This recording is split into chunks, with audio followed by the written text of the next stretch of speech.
Bienvenue sur cette nouvelle revue d'actualité qui est très chargée cette semaine. J'ai beaucoup de choses à vous annoncer. Pour commencer, j'aimerais vous parler d'une nouvelle rubrique que je souhaiterais mettre en place. Quand j'étais plus jeune, je lisais des magazines et évidemment, il n'y avait pas Internet. Donc ce qu'on faisait à l'époque, c'est qu'il y avait une rubrique courrier des lecteurs où les gens envoyaient des lettres. Alors évidemment, nous n'allons pas envoyer de lettres à notre époque, mais je vous propose d'avoir un échange sur ce même principe dans les commentaires. Si vous voulez poser des questions sur lesquelles nous pourrions débattre dans une rubrique qui y serait dédiée, je pense que ça pourrait être assez intéressant parce que parfois il y a des personnes qui posent des questions dans les commentaires, je leur réponds, mais la majorité évidemment n'ont pas accès, c'est pas qu'ils n'ont pas accès, c'est qu'ils ne lisent pas ces réponses. Et finalement, eh bien, il y a des sujets qui pourraient intéresser une majorité d'entre vous. Alors je vous propose de créer une rubrique courrier des lecteurs. Si vous avez des questions à poser, alors évidemment en rapport avec la thématique de ces actualités, on ne va pas poser des questions sur des recettes de cuisine, évidemment. Donc vous laissez un commentaire dans lequel vous indiquez que c'est pour le courrier des lecteurs que vous souhaitez poser cette question.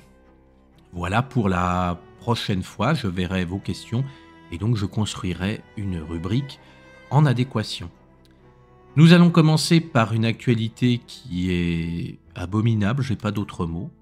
Il s'agit d'un évêque autrichien et je vais vous décrire ce qu'il a fait parce que c'est tellement incroyable. Enfin, ça nous montre à quel point l'Église n'est pas attaquée que de l'extérieur, mais aussi de l'intérieur. Alors, je m'explique. Donc, il y a un évêque, il s'appelle Hermann Glätter. Il a décidé, parce qu'il se considère maintenant comme étant fan d'art moderne, alors il a récupéré un vieux crucifix en bois, il l'a accroché au mur en disant voilà, ce sera la nouvelle horloge, et les bras de Jésus vont indiquer l'heure. Alors il a coupé les bras de Jésus, et chaque bras est une aiguille de l'horloge. Bon, vous ne rêvez pas, c'est bien un évêque qui a commandé cela dans une église en Autriche. Et alors, pour aller encore plus loin dans le sacrilège, comme ça ne lui plaisait pas encore assez, qu'est-ce qu'il a fait ? Il a fait mettre Jésus à l'envers. Oui, donc comme vous voyez, comme dans le satanisme où c'est très connu, quand vous voulez faire des messes noires, vous mettez la croix à l'envers, bah, c'est littéralement ce qu'il a fait puisqu'il a mis Jésus à l'envers, il lui a coupé les bras, et les bras de Jésus sont les aiguilles de l'horloge. Est-ce que j'ai vraiment besoin de commenter cette actualité ? Il n'y a eu aucune réaction officielle de l'Église. On l'a vu au travers de toutes les revues d'actualité, il y a énormément d'attaques de l'Église et on va encore le voir cette semaine. Je voulais, avec cette actualité, vous montrer qu'au sein de l'Église, il y a des abominations et j'y reviendrai malheureusement. Avant, un prêtre représentait quasiment un saint-père. Aujourd'hui, c'est une personne qui cherche, comme vous pouvez le voir, à faire parler d'elle, à faire le buzz, quitte à faire des sacrilèges. Je n'ai rien d'autre à ajouter sur cette nouvelle navrante.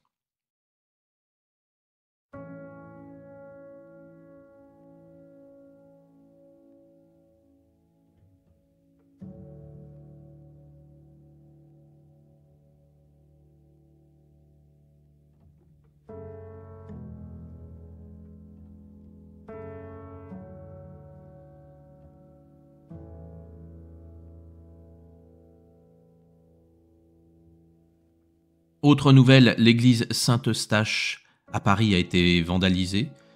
Alors l'église Saint-Eustache, c'est une église qui est dans le 1er arrondissement, à côté du Forum des Halles. C'est une très grande église, une très belle église. Et encore une fois, elle a été attaquée. Alors on ne sait pas par qui. C'est ce qui est formidable, c'est que depuis le début de l'année, comme on l'a vu dans les précédentes revues d'actualité, il y a eu des tentatives d'incendie, il y a eu des dégradations, et il ne se passe jamais rien. Donc on est quand même étonné de voir comment la police ne réagit pas.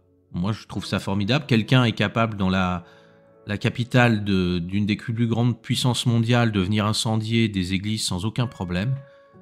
Alors quand on regarde les dégradations, on constate que le mode opératoire est assez similaire à d'autres églises vandalisées comme Saint-François-Xavier. ou Notre-Dame de Fatima et Saint-Martin-des-Champs, dont on avait déjà parlé, qui avaient été incendiés. Ça semble être le même personne ou le même groupe de personnages. Pour eux, c'est tranquille, hein, ils peuvent vandaliser, détruire. Il n'y a aucun problème. En tous les cas, triste nouvelle, encore une fois, à vous annoncer. Le départ des religieuses de Nantes, vous en avez sûrement entendu parler parce que ça a été un peu plus médiatisé que les autres événements dont je vous ai parlé aujourd'hui. Alors de quoi s'agit-il? Eh bien, à Nantes, il y a deux sœurs Agathe et sœur Marie-Anne, qui vont quitter le centre-ville de Nantes pour rejoindre Reims parce qu'elles sont victimes de violences. Elles sont dans une insécurité permanente et elles ont décidé à contre-cœur de partir parce que ce n'est plus vivable. Alors pourtant, ça faisait 8 ans qu'elles étaient au sein de l'église Sainte-Croix, qui est en plein cœur de Nantes, mais elles ont préféré se retirer parce que le sentiment d'insécurité est permanent. Et la situation à Nantes est particulièrement préoccupante.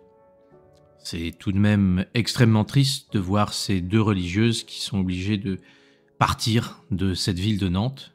Alors ville de Nantes, rappelons-le, qui était il y a quelques dizaines d'années numéro 1 des villes où il fait bon vivre en France. Et aujourd'hui, cette ville est passée derrière Bogota en termes d'insécurité. Je ne sais pas si vous vous rendez compte de cette ville qui était un petit paradis, on peut le dire, hein. Il y avait le plein emploi, il y avait un mode de vie très agréable. Et aujourd'hui, c'est un coupe-gorge, puisque si vous passez derrière Bogota, c'est quand même extrêmement triste. Alors que peut-on conclure de tout cela? Eh bien, c'est de voir comment certaines idéologies qui, soi-disant, défendent le bien, mettent en place le chaos, puisqu'il n'y a pas d'autre mot quand vous avez une ville qui est calme, qui est tranquille, et que vous vous retrouvez dans une ville où vous pouvez vous faire agresser, violer à n'importe quel coin de rue. Il n'y a pas d'autre mot que de dire que c'est le chaos qui a été semé.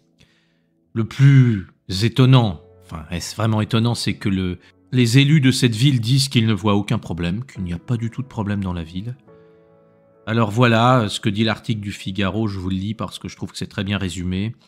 Au bout de combien de prêtres assassinés, de religieuses agressées et d'églises profanées, allons-nous prendre conscience qu'il ne s'agit pas, non pas d'actes hostiles à la religion au sens vague, ni d'une interprétation dévoyée de la laïcité, mais bel et bien d'une attaque en règle contre le catholicisme, pour ce qu'il est, mais parce qu'il dit encore ce que nous avons été, ce que nous sommes et ce que nous voulons continuer d'être.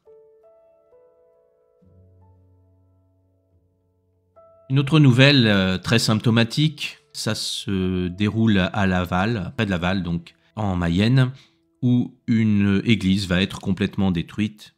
C'est souvent ce que font les municipalités, ils vont laisser les églises se dégrader, ils ne mettent plus d'argent dedans, et quand l'église devient trop dangereuse parce qu'elle risque de s'effondrer, eh bien on la détruit. C'est ce qui s'est passé à l'église Saint-Île, près de Laval. Et ça, vous le verrez, on va en reparler parce que ce ne sera pas la dernière église à être démontée, à être cassée. Malheureusement, bien au contraire.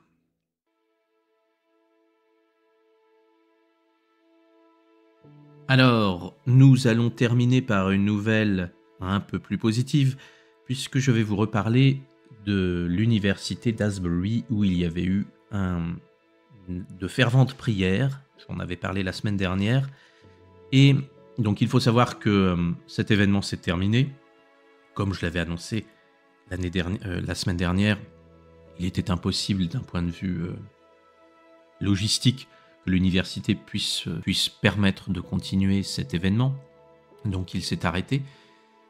Mais une personne m'a prévenu qu'un événement similaire avait déjà eu lieu dans cette université en 1970, où il y avait eu un réveil, donc où des groupes d'étudiants s'étaient mis en prière. Alors c'est très étonnant parce qu'à cette époque, dans les années 70, dans les universités aux États-Unis, il y avait des groupes d'étudiants qui cassaient tout, il y avait énormément de contestations, les universités étaient bloquées, c'était l'anarchie complète. Mais dans l'université d'Asbury, ça a été tout l'inverse. Les étudiants se sont mis au lieu de suivre ce mouvement de destruction, ils se sont mis au contraire à prier. Et ce qui est très étonnant, c'est que cet événement ayant déjà eu lieu, il se répète. Et cela peut nous donner une piste de réflexion parce qu'il y a des endroits sur Terre où se sont passés des événements très positifs. Et cela peut nous amener à réfléchir sur l'idée que ces événements peuvent se reproduire. Alors, malheureusement, ce sont souvent les événements négatifs qui se reproduisent. Eh bien, pourquoi ne pas voir quels événements positifs pourraient se produire de manière cyclique comme ça? Dites-moi ce que vous en pensez. Comme l'actualité était assez chargée aujourd'hui, je ne vais pas aborder de thématiques de réflexion pour ne pas trop surcharger la vidéo. Je vous souhaite donc une bonne fin de semaine et je vous souhaite le meilleur.